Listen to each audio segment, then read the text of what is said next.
Raider Nation, what's going on? You're watching the Raiders Report, and coming up here on today's show, I'm going to be looking at the Las Vegas Raiders' biggest winners and the biggest losers after their second preseason game against the Vikings. The way that we're going to do today's show is going to be a little bit different, so please sit tight. Let's go to the first winner that I'm going to bring up here for the Silver and Black. It is wide receiver DJ Turner. And hell, I can make an argument this guy was the MVP of this game. Not only did he look good as a receiver, where he brought in 3 of his 4 targets for 58 yards and 1 touchdown, Turner was also looking pretty good as a return man as well. I mean, he really set up the Raiders one time in a pretty nice situation where he had a 26-yard return. He was a smaller receiver first coming out, UDFA, but he looked quick. He looked agile, and I'm telling y'all right now, his performance and all the hype that you've seen around him in camp, training camp, practice, kind of makes me wonder if he's going to end up making the team. Now, y'all, we need 30 more subs to reach 116,000. I want to be the first Raiders content creator to ever hit that mark. So please hit that subscribe button, turn on those notifications, and remember, I'm going to be live tomorrow at 6 p.m. Eastern Time, 3 p.m. Pacific. Why? Because that's what we do every week here at the Raiders Report. Let's go to a loser here. I'm going to go with Alex Leatherwood, offensive tackle. And just honestly, not that he played necessarily bad by any stretch of the imagination. It's just in a preseason game for somebody who started the week before, had an injury to Brandon Parker, and now you don't play a single snap in the first half. That is a little bit of a concerning thing. Here's my next question, though, to everyone out there. Is making Leatherwood a loser an overreaction? Do you think it is? Type Y for yes, or you could type your N for no. When I woke up this morning and I thought about, do I do Overreaction Monday or do I do winners and losers? And I'm going to kind of do a little bit of both here because I do think it's a fair reaction to call Leatherwood a loser.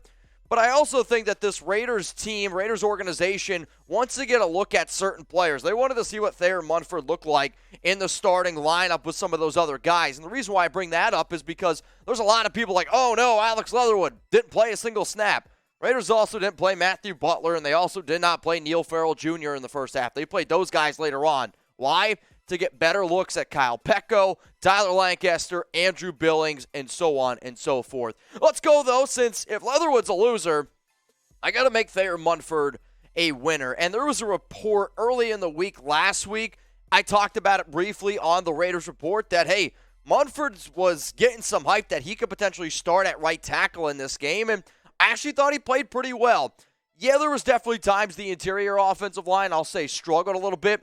But in terms of Lester Cotton and Thayer Munford, those two guys I thought looked pretty damn good. Now, I originally had Munford as a 5th-round grade, but the fact that this guy was drafted in the 7th round, getting some starting reps, there's a few people who I personally have talked to that said, do not count out Munford as being the Raiders starting right tackle. Though, I still want the Raiders to go out and at least sign some sort of veteran that they could put there instead. Let's go to the next thing here. We got some Raiders losers. It's got to be the defensive tackle room. Now, let me just say, I thought Kyle Pecco did an okay job getting his hands up and batting down the ball. I thought both rookies did an okay job playing in the 3rd and 4th quarter. We did not see Jonathan Hankins. We did not see Bilal Nichols. But my biggest concern for that Raiders defensive tackle room entering the season was, how are they going to do against the run? How are they going to look against backs? And realistically, Minnesota's interior offensive line is nothing to be, is honestly not even kind of all that good.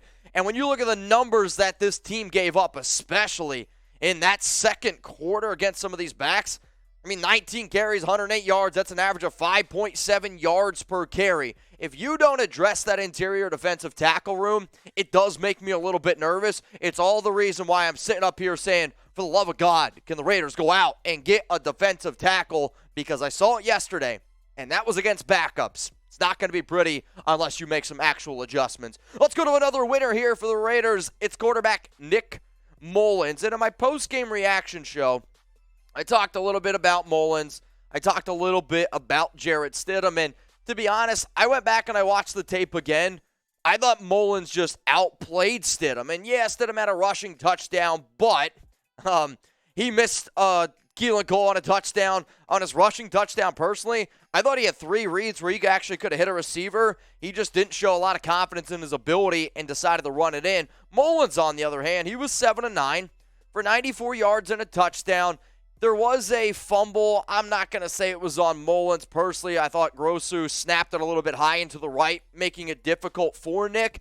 But the offense moved the football with him, and if you were to ask me which guy outplayed who, I thought Mullens was the best quarterback. So Stidham won against the Jags. Mullens was the winner, though, against the Vikings. We got some more winners and losers coming up here, but if you're a real one, if you rep with Raider Nation and you want a real one for life t-shirt, go to chatsports.com/RO4L. This shirt comes in black, and it also comes in a nice little gray charcoal. I'm just going to call it silver because that's the color it's supposed to be. So you can get yours at that link that y'all see below. It's going to be available for y'all in the comments and in the description. Again, if you're a real one here on the Raiders Report. Let's go to the next loser here for the silver and black. It's going to be Brittain Brown. And if you're box score hunting, this is the easiest way where I can find out if you're box score hunting. Why? Brown did lead the Raiders in carries. He also led the team in rushing yards, and he had himself a touchdown. So, Mitch, how the heck is he a loser? It's because he fumbled. Have you watched Patriots football? You know what one thing that coaching staff hates? And sure, all coaching staffs hate it. But they hate when running backs turn over the football. I remember a few years ago, I had a running back by the name of Jonas Gray. Dude ran for 200 yards, showed up late for a practice, and then the next week they benched him.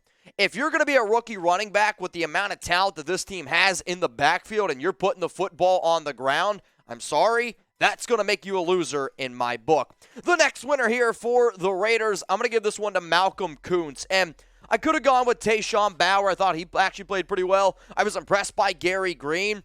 But Koonce, to me, I think looks really, really good right now, and he's taking advantage of Cleveland Ferrell being out. He had 2 tackles against the Vikings. He had a tackle for loss, a sack, a quarterback hit. But for the second-year guy who did go down for a split second with an injury, I panicked a little bit. He was able to get off the field, jogged off. But I'll tell you what, behind Max Crosby, behind Chandler Jones, personally, I think Malcolm Koonce could be a sneaky, sneaky guy to be that next best edge rusher.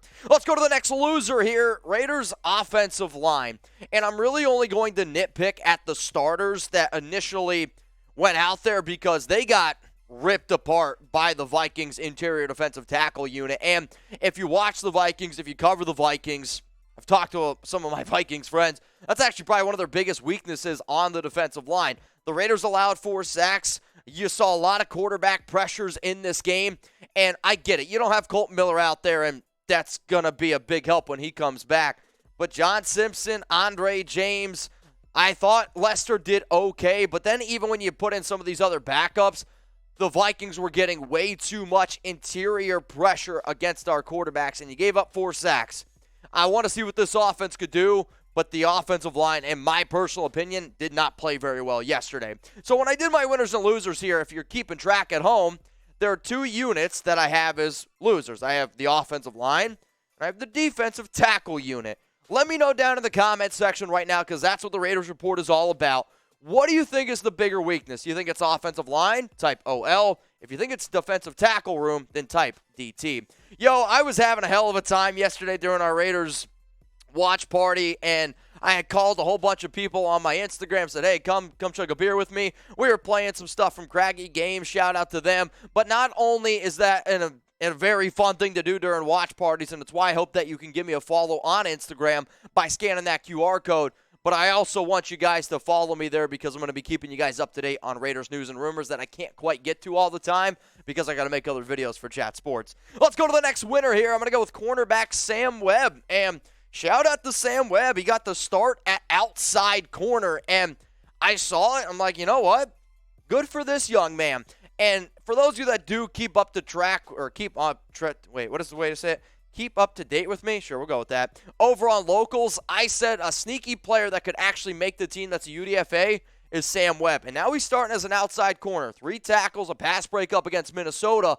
But the other reason why he is a winner to me is because not only did he start, I thought Chris Jones was bad, Amik Robertson wasn't great, and Darius Phillips got picked on. So out of those 4 corners, and let's just say they're all battling for a spot, Darius Phillips is going to make the team because of his special teams value, so don't think about that. But if it comes down to, let's say, Chris Jones, Sam Webb, and Amik Robertson, Webb was the best one out of those three players, at least I personally thought, yesterday against the Vikings. So what do you think, y'all? Those are all my winners here for Minnesota, and sure, I probably could have added a few more to the list, but I wanted to do 5 and 5. That's the time that I had for y'all today. So name a preseason winner that you think that I left off my list for the Raiders after watching that Vikings preseason game. We do have one more loser to get to, though, and I kind of just talked about him. It's cornerback Chris Jones, and this kind of makes me frustrated because I've watched Jones before, and I was impressed. He was actually one of the players that I talked about as being a training camp winner. However, he was bad against Minnesota. They were targeting him. They were picking on him. And a lot of times, that's what I look at. There's a big-time situation. Who does the opposing coach want to go after? And they kept going after Chris Jones. It was 4th and 5. They take a deep shot down the field, sets up a 1st and goal. Who was that against? Chris Jones. Then he gave up a touchdown. So when I look at the overall cornerback play, a lot of good competition here. But I got to say, Chris Jones was probably the biggest loser at corner. So I'm getting ready to head on out of here, y'all. Cheers to everyone who tuned in yesterday during our watch party. We had one hell of a show. I was happy that the Raiders came away with a win. I understand that it's the preseason, but I don't care if it's the preseason, regular season. We're going to give you all that energy. So if you could, take a screenshot of my Raiders winners and losers against the Minnesota Vikings. Make sure you tag me on Instagram. Make sure you tag me on Twitter. And I want you to enjoy the rest of your Monday.